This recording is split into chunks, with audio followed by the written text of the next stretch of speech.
คุณเจ้าขอเซ็นลงครับไปเซ็นเนาะก็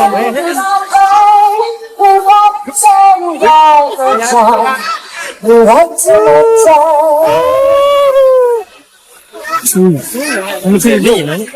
ตื่นมาให้เราเลยคือเป็นนี่เนาะครับคือเป็นนี่โยกเนาะโอ้มากนี่คืออยากเย็นๆเลยเนาะโอ้เย็นทางนี้คักฮัลโหลคักทีแรก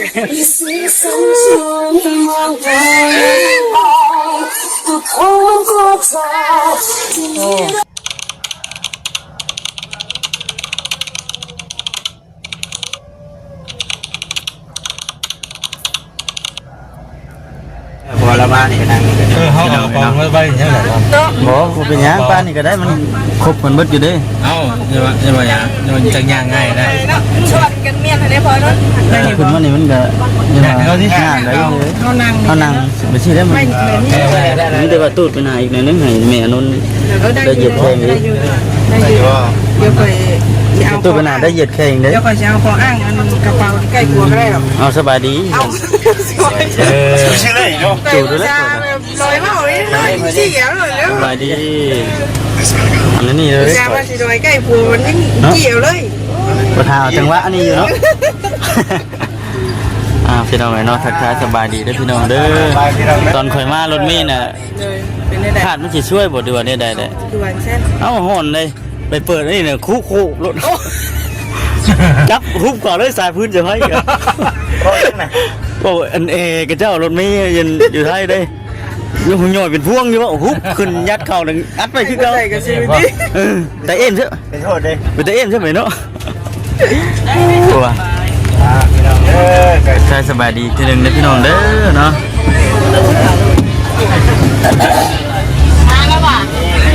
หมดพอดีว่าตอนนี้กำลังอยู่กันเดินทางไปพี่น้องเนาะไปเมืองได้อยู่เมืองแล้วก็จะไปวังเวียงได้อยู่บ่ก็เคยลงเบาะนี่ได้ยังกลัวยังไกลมาลงอีกก็ได้บัดได้บัดน่าจะวางอันนั้นเต่าเยอะจังใดก็มีแต่ว่าที่ไทยเก็บภาพบรรยากาศตอนเดินทางให้กับซีได้เบิ่งน้ำกันนะโอเคนี่ก็ได้ครบแล้วบัดนี้เนาะดูว่าจะเป็นคนอะไรเสร็จได้ให้ได้คิดเรื่องมันเดือดยาวเลยพี่น้องเนาะพี่น้องโว้ยเนาะโบทันทำเข่าในพื้นผู้พี่น้องเลยเนาะเปิดภาพมาบัดนี้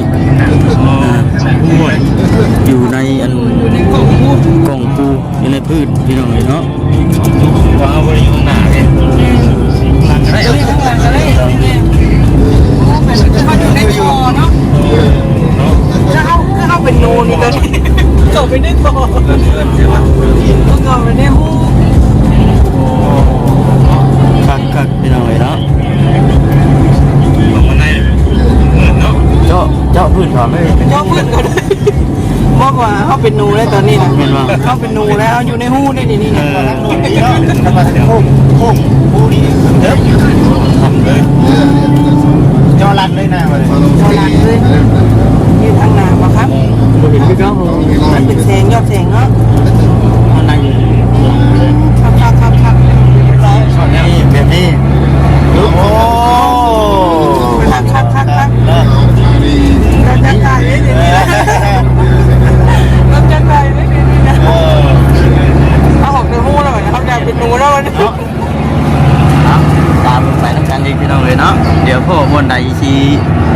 จะคัดกระสีจำให้กับชีได้เบิ่งกันภาพบรรยากาศไปเบิ่งกันเนาะแมน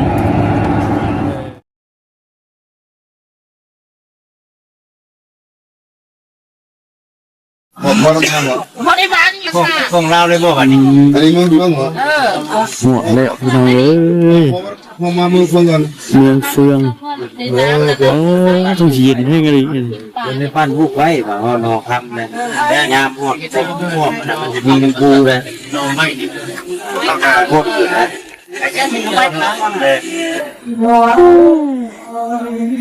นอครับพี่น้องเนาะคือว่ามาฮอดแล้วพี่น้องหาดดอนกลางใหญ่ถือว่าใช้เวลาตนเติบพี่น้องเนาะเพื่อเดินทางเข้ามาฮอดจังไดก็มีแต่ว่าทักทายสบายดีอีกเทื่อนึงเด้อพี่น้องเด้อเนาะผมมานำทางนั่นก็ถ่ายเก็บภาพบรรยากาศบางจุดบางบอนให้กับ FC ได้เบิ่งนํกันเหมือนกันนะ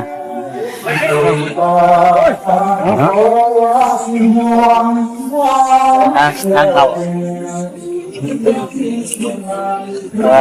ลงไปทางลงพุ่นบัดหนักก็มีอันเสียงเพลงเนี่ยคือเท่าเลยฮอดเมืองวัดได้ที่เราไปทำมาโนคัมเนาะป้าบอจิตนะพี่น้องเอ้ยนี่คือโนคัมเด้อติดตามเบิ่งชมไปทั้งกันพี่น้องเนาะเป็นยังไงโอ้มีช่างพร้อมเลยพี่น้อง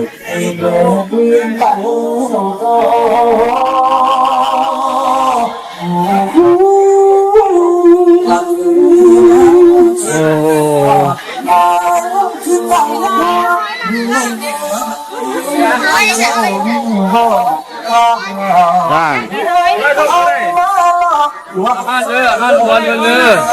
กุลาเซนกี่ทางบ่ก็เจ็ดเฮ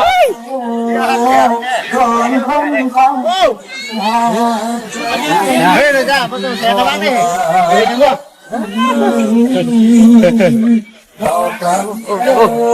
จะย่านนะบ่จิตบ่ขึ้นแล้วเคยเป็นเย็นกล้าขึ้นบ่โอ้กะผมมีคนพาขี่อยู่เด้เคยย่านนะเป็นนี่โอ้ปั๊ก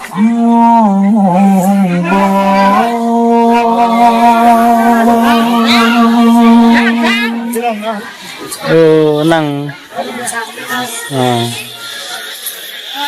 เย็นเด้อแบบนี้เนาะบรรยากาศสักทีเนาะโอ้ไม่ต้องเลยแต่ว่าทานอยู่แล้วมันชุ่มน้ำเลยเนาะทักแท้น้องเอ๋ยเคยเป็นคนเชื่อมาถึงเย็นคักได้มันได้พบเจ้าจึงถึงการส่งจนแต่ใจงอนเงินพอนอนช่วงนี้โอ้ช่วงเทศกาลใกล้สิฮอดเทศกาลเลยยังมีคนขมาหลายได้เนาะบึงแช่น้ำเลยจริงๆลมชายต้องมองนอนใจมันคงนะคือนี่คุ้มพาไปนี่เกิดขึ้นเลยนอคำเป็นไงเนาะวัดเห็นนะครับนี่เนาะโอ้คนนั่งเราไปด้วย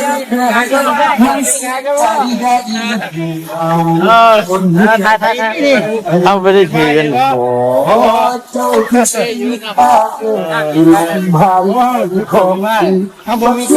เปลี่ยนปะนี่รถเขาอยากร้องมูได้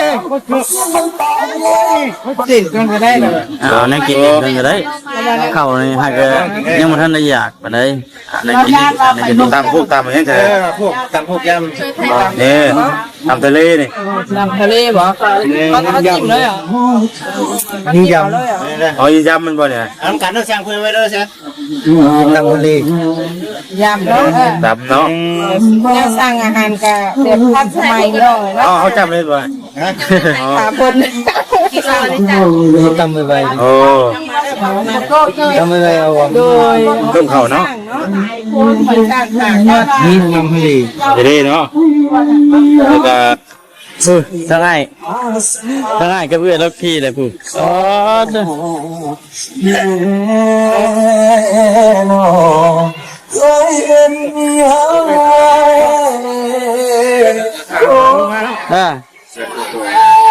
They decided that it was only 100 racks ahead. It wasn't too bad. They all went.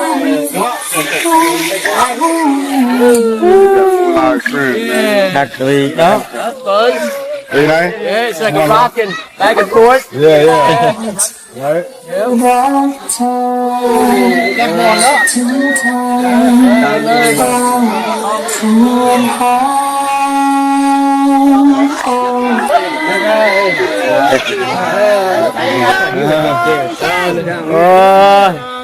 Yeah, he came down there. Yeah. He fell or he came down? He came down. โอ้วิธีเป็นขึ้นอันนี้ด้วยเนาะพี่น้องเนาะ เลยเนาะ ไปไปขึ้นทางนั้นก่อนก็ได้บ่จิตก็สิไปทางนั้นก่อน เรื่องพวกเราลงไป ที่ว่าสิ คนมาจะลงบนฟ้า ยัง ย่านเอาคนนั้นยก เดี๋ยวค่อยขึ้นก่อนก็ได้เป็นไงบ่เห็นเฮ้ยเป็นได้เป็นได้ คักก็ไปสร้างคน มาเหยียบเลยบ่เนี่ย โอ้เกี่ยวส่งเกี่ยวส่งกับไซใช่ไหมใช่ไหม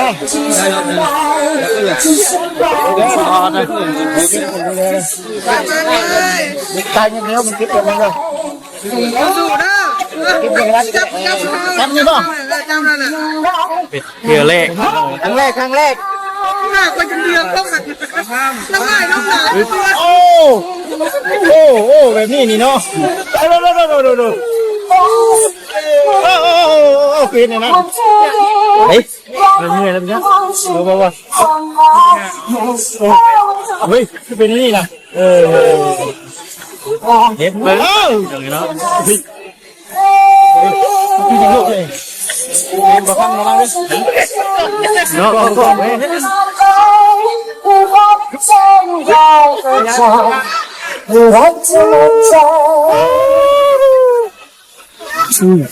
มันคือดีนะตื่นมาให้เราเลยคือเป็นนี่น้องบอกครับคือเป็นนี่ โอ้มากนี่ก็อยากเย็นๆเลยเนาะ โอ้เย็นทางนี้คักฮัลโหล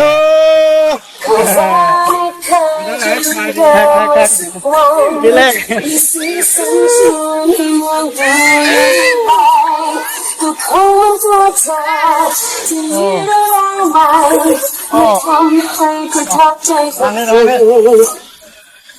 ชีวิตของฉันที่อบอุ่นใจให้ใจรู้ตัวว่าเป็นคนที่โชคดี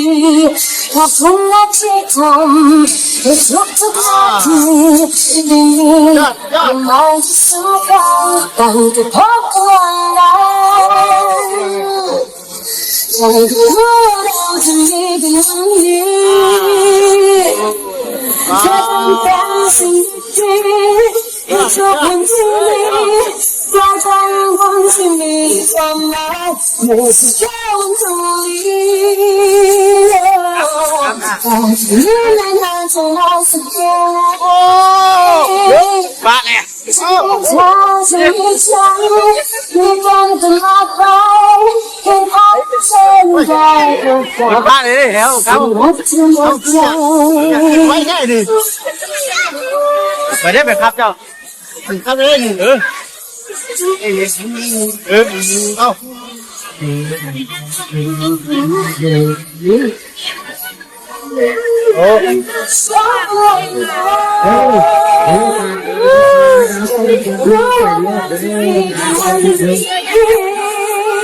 ไม่เพื่ออีกเนาะขี่ร่องเลยเพื่ออะไรอ๋อ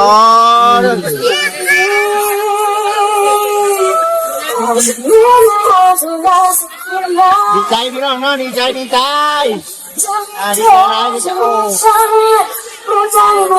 ยังมัน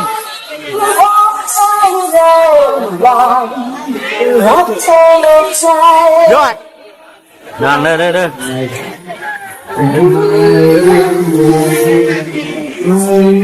โอ้พักแล้วไปเหยียบตัวลงเด้อมาเด้อ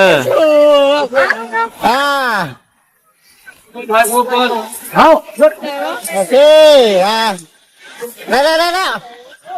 ที่ไหน อยากลงแล้วมาดิ ถ่ายรูป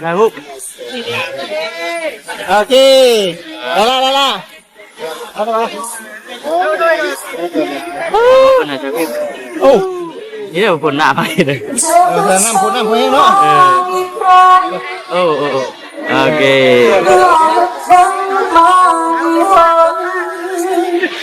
จากหอดบนจอดเนาะ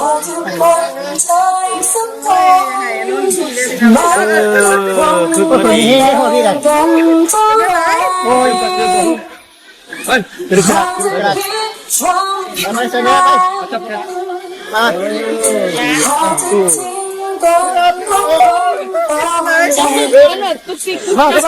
โอเค ขึ้นมาไปพี่น้องเอ้ยไปชาไปจะเต้นกับลูกไม่ได้ ครับผมที่บอกเป็นอะไรเป็นบ่ย่านคือกันว่าอย่าไปสิ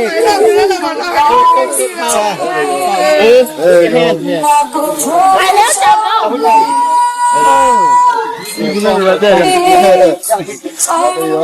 โอ้เนาะ